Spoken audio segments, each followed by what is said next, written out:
Assalamu alaikum, dear viewers.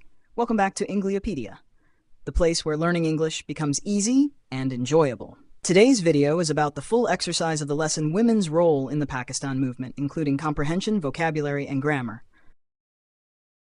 Section 1, Comprehension Questions and Answers.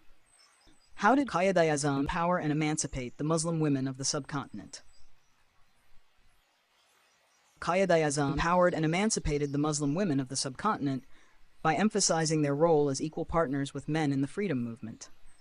To achieve this, he established the All India Muslim Women's Subcommittee of the Muslim League. How did Begum Fatima, the principal of Jinnah Islamia College, mobilize female students?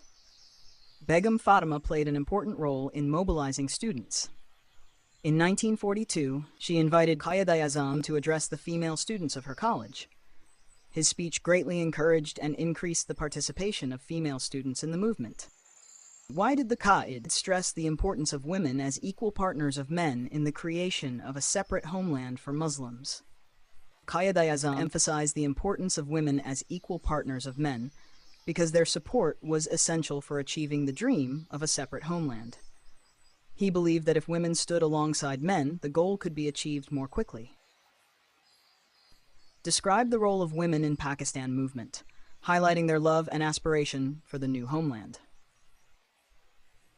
The women of the subcontinent played a vital role in the Pakistan movement. Fatima Jinnah stood by Quaid-e-Azam, advising and taking part in political activities.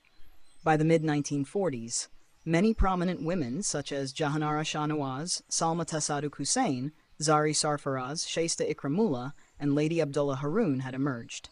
They organized and mobilized women workers, traveled to different parts of the country, and even held demonstrations in support of the Muslim League. Don't forget to like, share, and subscribe to Engliopedia, your guide to easy learning.